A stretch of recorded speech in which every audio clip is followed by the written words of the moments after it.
Lesson 34. Lesson 34. A happy discovery. A happy discovery. Antique shops exert a peculiar fascination.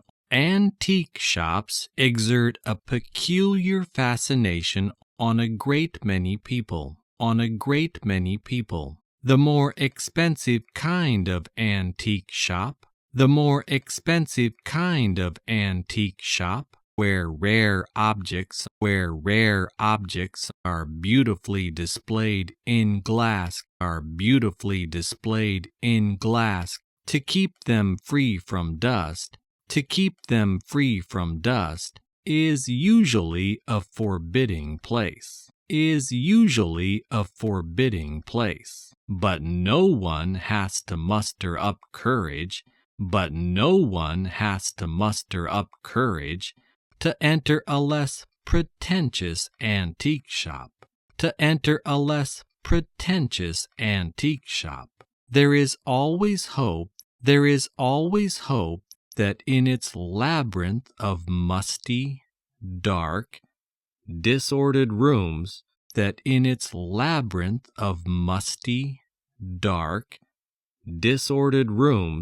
a real rarity will be found.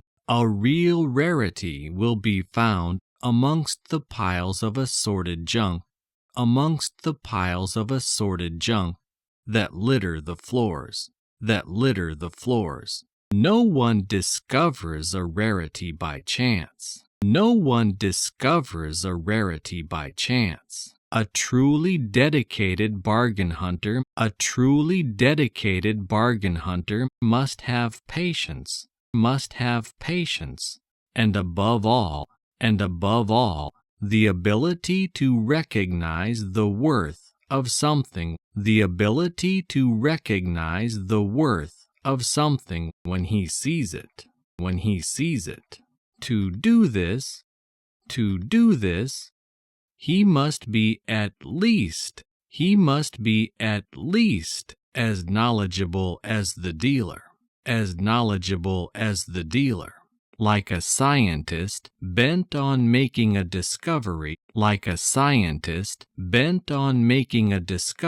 he must cherish the hope that one day he will be amply rewarded. My old friend, Frank Halliday, is just such a person.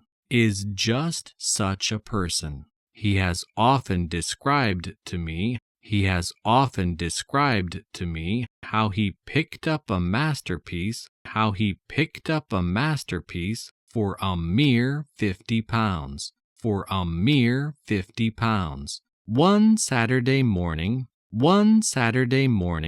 Frank visited an antique shop in my neighborhood. As he had never been there before, he found a great deal to interest him. The morning passed rapidly, and Frank was about to leave, when he noticed a large packing case lying on the floor. The dealer told him that it had just come in, but that he could not be bothered to open it. Frank begged him to do so, and the dealer reluctantly prized it open. The contents were disappointing. Apart from an interesting-looking carved dagger, the box was full of crockery. Much of it broken. Frank gently lifted the crockery out of the box. Frank gently lifted the crockery out of the box and suddenly noticed a miniature painting at the bottom of the packing case. As its composition and line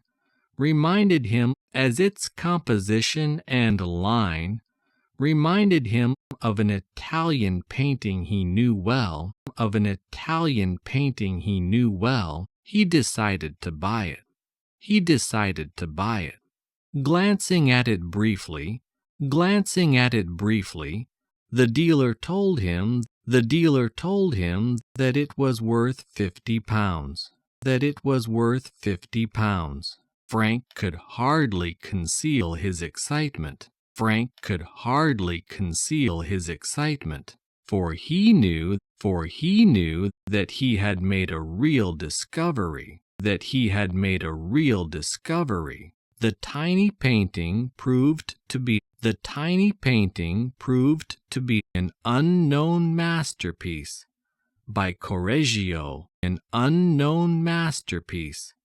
by Correggio, and was worth hundreds of thousands of pounds.